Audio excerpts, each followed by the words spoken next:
हाँ, क्या समझ में आया? अरे कुछ तो समझ में आया होगा, कुछ भी समझ में नहीं आया। ऐसे मत करो, अभी चेतना मैडम खड़ी हो जाएगी, फिर तुम्हें सब समझ में आ जाएगा। इस टॉपिक में कुछ तो समझ में आया होगा। आई का प्रयोग कहाँ करते हैं? इसको समझ में आया सिर्फ सिंगुलर नाउन में। और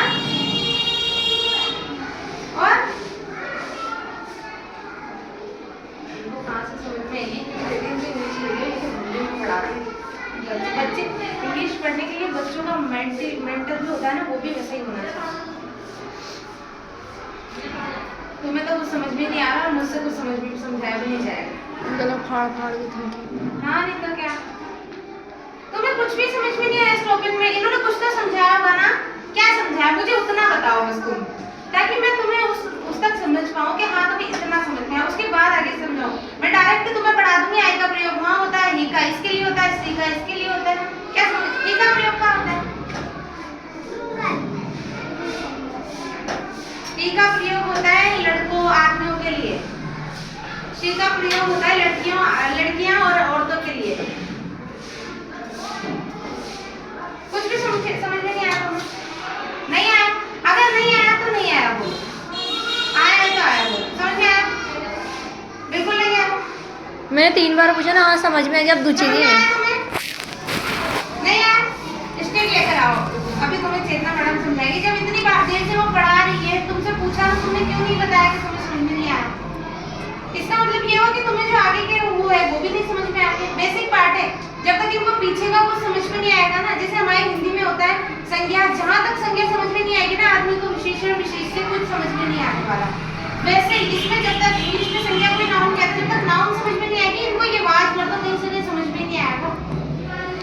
जब तुम्हें समझ में नहीं आ रहा तो तुम क्यों कोर्स को आगे बढ़वा रहे हो?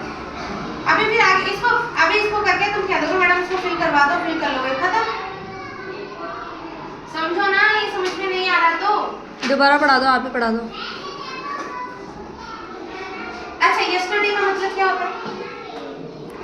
यस्टरडे का मतलब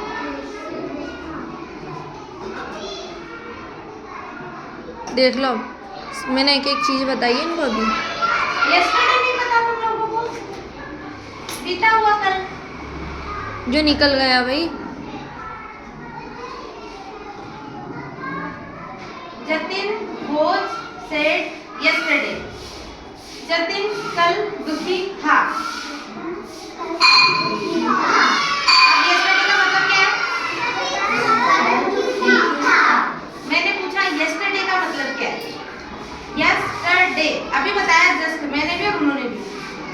yesterday का मतलब क्या होता है? कल का दिन। और yesterday का मतलब क्या होता है? ट्यूसडे। सुनो, किसने बोला ट्यूसडे?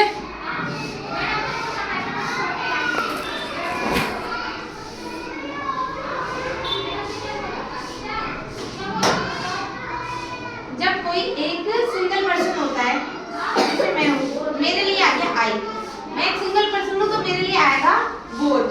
क्या आएगा? बोझ। इसमें बोझ वर्ड का प्रयोग दे रखा है। सिंगल पर्सन के लिए आता है बोझ, और जो बहुवचन होता है मतलब बहुत सारे लोग, उनके लिए आता है वर्ग। सिंगल पर्सन के लिए क्या आता है? बहुत सारे लोगों के लिए क्या आता है? अब जैसे कि मैंने मान लिया शिया है, ये ना मतलब इसके लिए क्या आएगा? क्या आएगा? आई के बाद क्या आएगा? वॉज। आई के बाद क्या आएगा? वॉज। क्यों? क्योंकि ये सिंगल पर्सन है। अब मैं कहूँ चिल्ड्रंस, तो इसमें क्या आएगा? वर। बताया था ना अभी।